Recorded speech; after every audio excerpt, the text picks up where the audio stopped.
a tűzolkádó hidak és a neonfények városa, de én a robogómmal a csillogás mögött az igazi Vietnámot kerestem.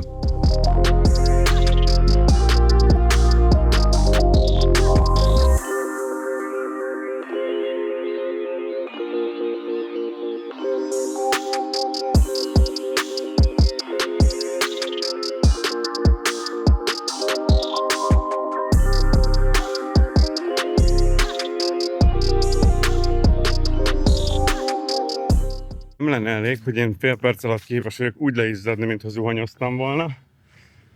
Az sem segít, hogy rendszeresen rossz lépcsőkön megyek föl. Találok ilyen kis tavakat, de onnan nem lehet tovább menni. Úgyhogy most már harmadik rossz lépcsőt sikerült. Gondoltam, levágom az utat. Jó magyar módon. Hát nem sikerült. Az első utam a Songkhla félszigeten magasodó Lady Buthához vezetett. Ez a sziget egyik legszentebb pontja. Brutális látványa 67 méter magas hófehér szobor, ami elvileg megvédi a várost a tájfunoktól.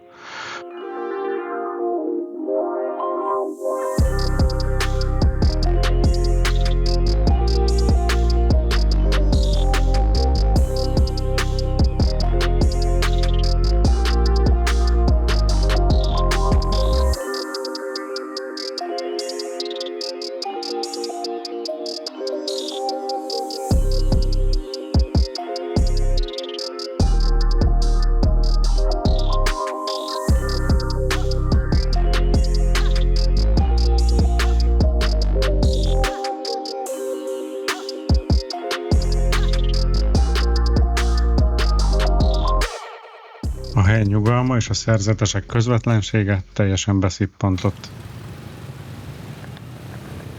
Ahogy lement a nap, Da Nang egy teljesen új arcát mutatta meg. Ezért robogóra pattantam és belevetettem magam a kaotikus éjszakai forgalomba. Célegyenesen a sárkányhíd felé mentem, mert a hétvégén a gigantikus fémsárkány konkrétan tüzet és vizet okád a tömegre. A híd lábánál pedig egy pörgős esti piac található. Eljöttem megnézni ezt a tűzköpő sárkányos hidat, de baromi ilyes vagyok, úgyhogy megálltam, aztán majd most meglátjuk, hogy mennyi lesz turista csapda, ezt, hogy kapok 2 homárt félbevágva, meg grillezve, meg nem tudom hány dolgot, úgyhogy ja, érdekes lesz. Úgy látom, itt kell földzsalni. Már hát tudnék ütni a robogóknak a hadán, mert ugye mindenhol is robogó áll.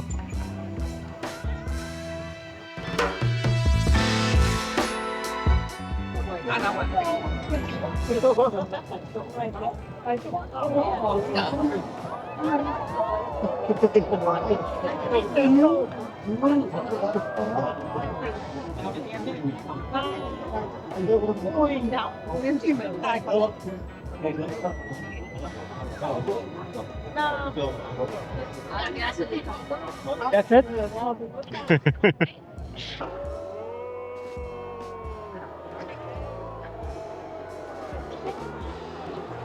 Rohanjatok! Hogy félnek a víztől, beszarás!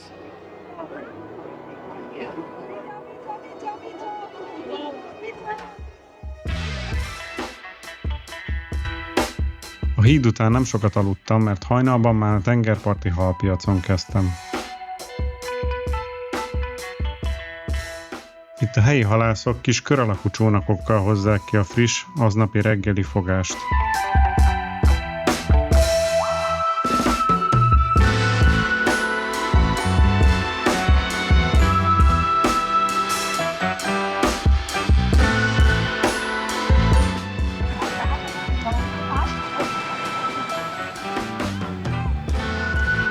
Innen tovább indultam egy kis faluba, ahol elméletileg a helyiek halszószt készítenek, de előtte megálltam enni. Került szerezni árakacsos is. Az útszélén nagyon jó. Kávém is van.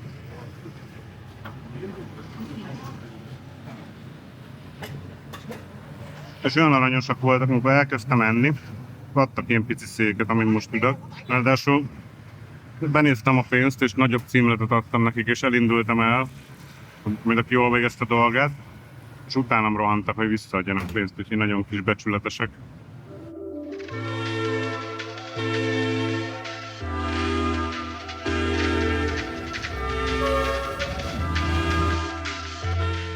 Most a halszószt nem találom, hogy hol készítik. Küldenek ide, küldenek oda a helyiek. Persze ugye senkivel nem tudom megértetni magam, még Google fordítóval sem.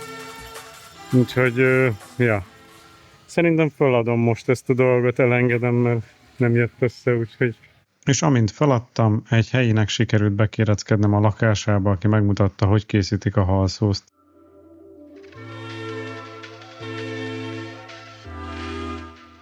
Nagyon kedves, meg is kóstolhattam.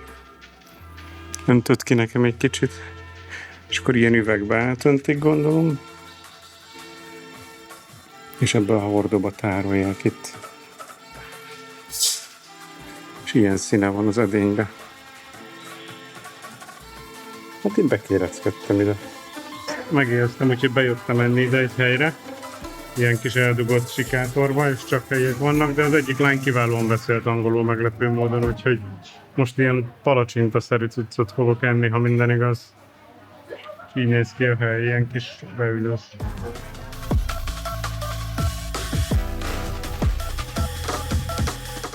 Most egy másik fajtát ettem, ez is nagyon finom. Úgyhogy ezt is betolom, aztán lehet, hogy még megkóstolok még egy pár fajtát, mert amúgy meg ugye nagyon vékony a tésztájuk, és sokat meg lehet tenni belőle. A kaja után újra robogóra szálltam. Danánk határában emelkedik ki a semmiből 5 hatalmas mészkőszikla, a Márványhegy. Ez egy hatalmas buddhista zarándokhely, barlangokkal és szentélyekkel.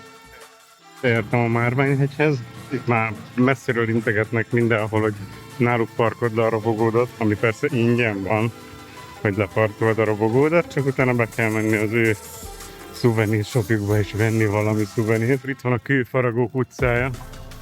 Itt végig ilyen kis kőből készült szobrokat, kis, nem csak kis, nagy szobrokat is lehet vásárolni. Buddhától, akár Máriánát, oroszlánig mindent lehet venni. Mindig rögtem az ázsiai turistákon, hogy ilyen kis ventilátorokkal mászkálnak, de és már megértem ennek a létjogosultságát.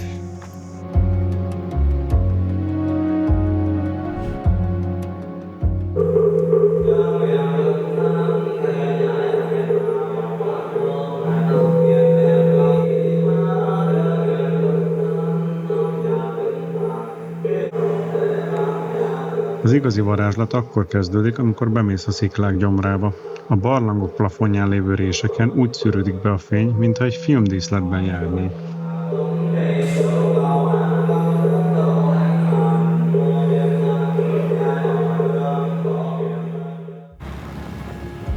A barlangok után újra nyeregbe szálltam, és elindultam dél felé, Hoyan irányába.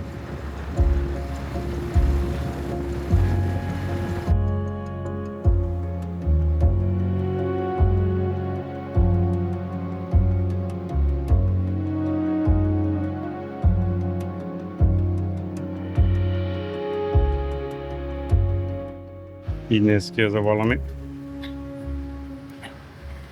Szokásos zöldek hozzá.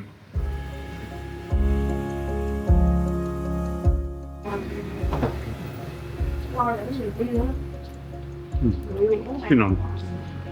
Kértem még egy ilyen kacsás levest is. Ebben meg ilyen rizskása van alul.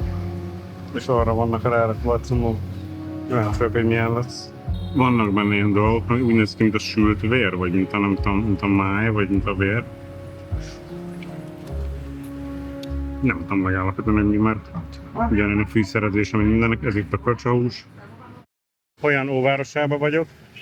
Itt közvetlen a belvár, vagy az óvárosban nem engednek be robogóval, úgyhogy le kell parkolni itt kint. Ez 5000 dongba kerül, ami kb. Semmi, úgyhogy ja. Mondjuk nem is kapsz érte semmit, csak egy parkolóhelyet, nem őrzik meg semmi, de legalább itt le lehetett így rakni a robogót, aztán legalább csöndes a központ, így gondolom, hogy nem dudálnak, meg nem jár autó nagyon. Na, úgyhogy nézzük meg!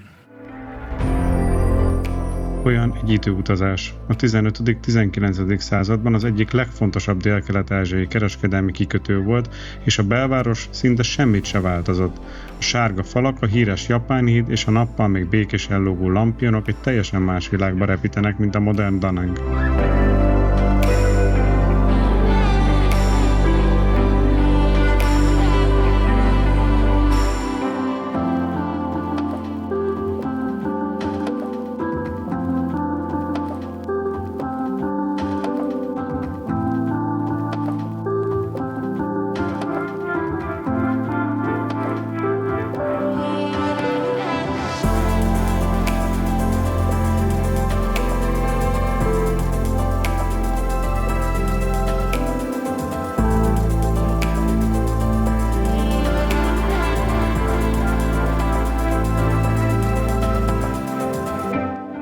with ticket? Ticket. No, I don't have ticket. Get information over there. Oh, no, I don't want to pay for this, thank you. Kiderült, azért meg fizetni is kéne, hát ezzel nem vagyok hajlandó fizetni, hogy ott nyomorogjak ezzel a sok emberrel. Szóval szerintem ez nagyon romi ez a hely, hogyha a pároddal vagy. Meg amúgy is szép, meg érdemes megnézni, de amúgy az egész egy ilyen, olyan, mint egy ilyen turistáknak szánt skanzen lenne, rengeteg bolttal. Ja, megnézni érdemes, szép. Ja, sok minden nem tudok mondani, még várom, hogy sötét legyen és kigyújjanak a lámpások, akkor azért biztos más lesz. Itt annyira rámentek erre a úsztas lampion dologra, hogy már ilyen erőszakosak. Hogyha nem akarsz lampiont úsztatni, akkor mi az, hogy nem? Vagy fotózni akarsz, $1, mindenért pénzt akarnak kérni. Nagyon ellenszembes, úgyhogy én nem úsztatok lampiont, úgy döntöttem. Pedig eredetileg akartam, de ez a erőszakosság, ez nekem nem tetszik. Meg annyira nem nagy kaland itt teleszemetelni a vizet, úgyhogy én kihagyom most ezt. De más megcsinálja, azt le tudom filmezni, úgyhogy nagyon jó. Romantikus, meg minden.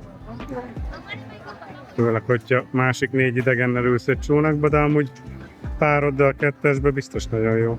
Hangulatos.